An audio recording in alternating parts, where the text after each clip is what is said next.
कीर्तनामध्ये स्वातंत्र्य प्राप्त झालं याचा अर्थ कीर्तनामध्ये स्वैराचाराने वागावं असं नाही का. आजकाल कीर्तनं फक्त दिसायला असतात, असायला नसतात. असायला जर असते तर होय अंग हरिरूप ही अनुभूती त्या ठिकाणी आपल्याला प्राप्त झाली असती नाही का. मग महाराजांनो फार काळ लोटलेला नाही.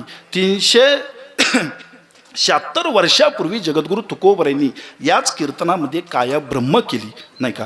याच कीर्तनातून सदेह वैकुंठगमन केलं. हा अधिकार कीर्तनाचा आहे.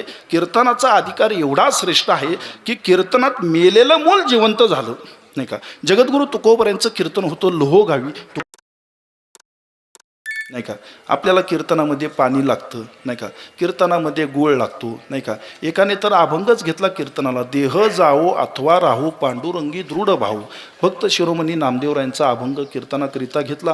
कीर्तन करता करता 1 किलो गुळ खाल्ला. कुठं समीकरण जोडावं सांगा बरं नाही का. अभंग घेतला, देह जावो अथवा राहू नाही का. अरे 2 तास तुला गुळाशिवाय चैन पडत नाही का. हां, आणि मंडळी पण काही काही अशी असतात, काही तर समोरच बसतात नाही का. प्रत्येक प्रमाणाला खाडून गुळ दे नाही का.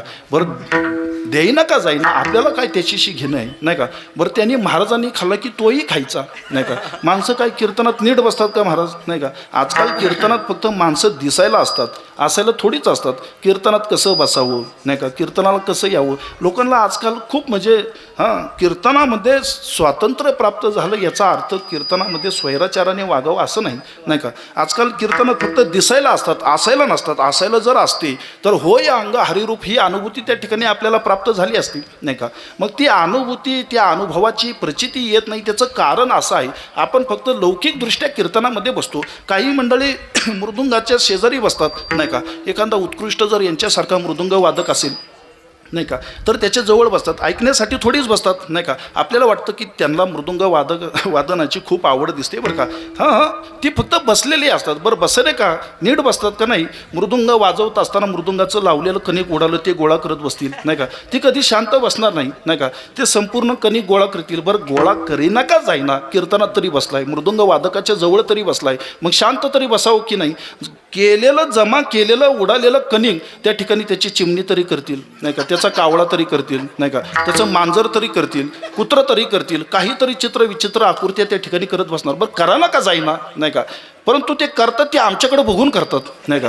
काय मनाला वाटत असेल पहा बरं नाही का. म्हणजे कीर्तनाला आपण आलेलो आहोत याचं भान ठेवून तरी आपण कीर्तनामध्ये त्या ठिकाणी बसलं पाहिजे नाही का. कीर्तन श्रवणाकरिता आलेलो आहे. काही मंडळी त्या ठिकाणी मोबाईलच चालत बसतात नाही का. एकाने तर कीर्तनातच त्या ठिकाणी मेसेज चॅटिंग सुरू केली नाही का. अरे आलो असतो नाही का, परंतु आत्ताशी कीर्तन सुरू झाले, उठूनही मधून आलो असतो, परंतु नेमकं पुढंच बसलोय, जसं बाळासाहेब बसलेत नाही का. हां नाही का, पुढं बसल्यामुळं उठूनही जाता येईना नाही का. कीर्तनाच्या मर्यादा आपण जपल्या पाहिजे. तेथे असे देव उभा दिसे समचरणाची शोभा, कीर्तना माझी देव उभा. म्हणून कीर्तन करीत असताना मर्यादा आपण जपल्या पाहिजे, सांभाळल्या पाहिजे नाही का.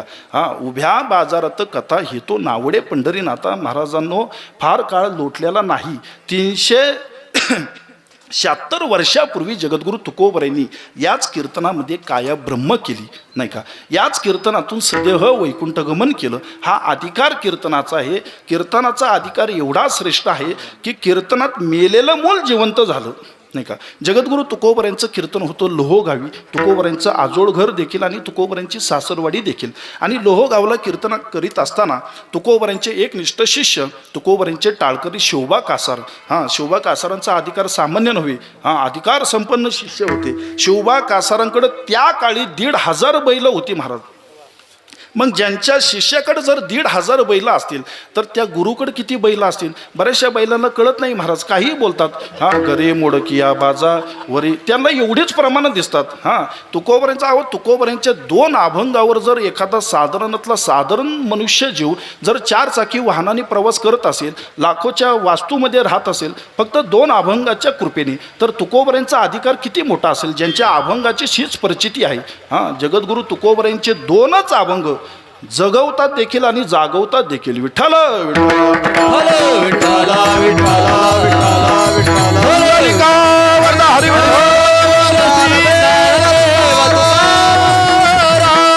आपण ते वर्म जाणलं पाहिजे, तो अधिकार जाणला पाहिजे की आपण कोणाची उपासना करतो. हां, संत महात्म्यांचा अधिकार काय, त्यांचं सामर्थ्य काय, याची जाणीव त्या ठिकाणी अंतःकरणाला होणं अपेक्षित आहे नाही का. मग शिव कासारांचं लेकरू त्या ठिकाणी आजारी होतं.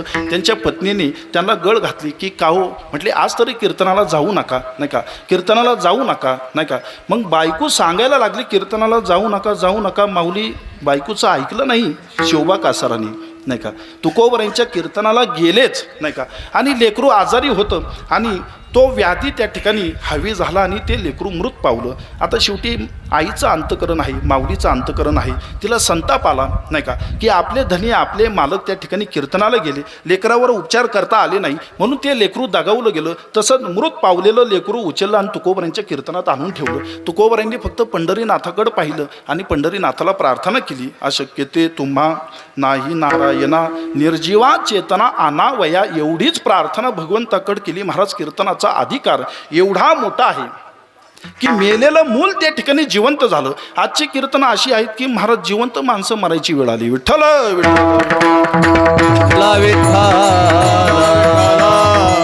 हा अधिकार कीर्तनाचा आहे. पहा, आता अनुक्रमे कुंभमेळे साजरे होत असतात, संपन्न होत असतात. आपली भारतीय सनातन धर्माची संस्कृती आहे, नाही का, मोठं एक वैभव आहे. परंतु कुंभमेळे का साजरे होतात, नाही का. समुद्र मंथन करीत असताना 14 रत्नांबरोबर त्या ठिकाणी अमृत कुंभही निर्माण झाला, नाही का. आणि देवदैत्यांमध्ये वाद निर्माण झाला की त्या अमृत कुंभावर अधिकार कोणाचा, नाही का. भगवान श्रीहरीने हे अचूक जाणलं आणि गरुडाला आज्ञा केली, तेवढा अमृत कलश उचल आणि पडदिशी इथून निघून जा, नाही का. त्या ठिकाणी गरुडाने अमृत कलशावर झप घातली. तो अमृत कलश उचलला आणि भरधाव वेगाने त्या ठिकाणी उडू लागले. उडत असताना अमृत कलश घेऊन जात असताना त्या अमृतात कलशातील काही अमृताचे अंश त्या क्षेत्रावर अनुक्रमे पडले. पर्यायी त्या क्षेत्रावर कुंभमेळे त्या ठिकाणी संपन्न होतात. आता पुढे ऐका. असा असणारा अमृत कलश त्या ठिकाणी नासला गेला. अवघ्या देवादिकांना चिंता उत्पन्न झाली की आता करायचं काय. भगवान परमात्मा म्हणले, पंढरीला जावा. जेव्हा नव्हते चराचर तेव्हा होते पंढरपूर, आता तरी जात जावा. विठ्ठल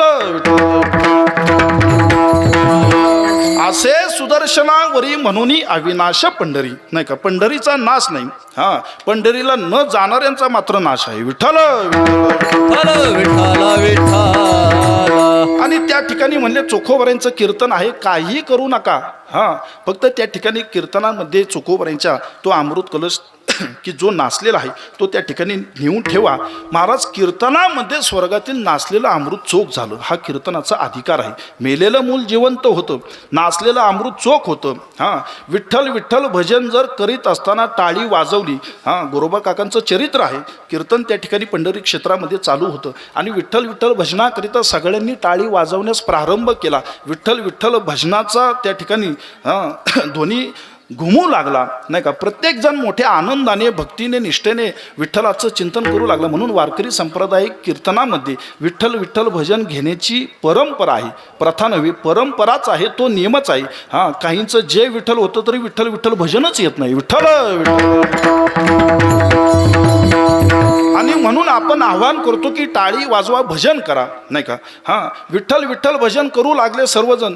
गोरोबा काकांची इच्छा निर्माण झालेली की भजन करण्याची. विठ्ठल विठ्ठल म्हणू लागले, हात कलम केलेले, नाही का. विठ्ठल विठ्ठल भजन करता करता महाराज हात पुन्हा फुटले. हा कीर्तनाचा अधिकार आहे, हे कीर्तनाचं सामर्थ्य आहे. म्हणून कीर्तनाला येत असताना, कीर्तनामध्ये बसताना आपण कीर्तनाला आलेलो आहोत, कीर्तनात त्या ठिकाणी विराजमान झालेलो आहोत, याचं भान ठेवूनच आपण आसनस्थ व्हावं. विठ्ठल विठ्ठल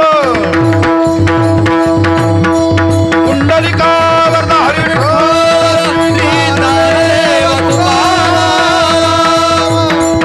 मग ऋतुमानाप्रमाणे त्या ठिकाणी फळं गोळा करावी, नाही का. एखादा पाण्याचा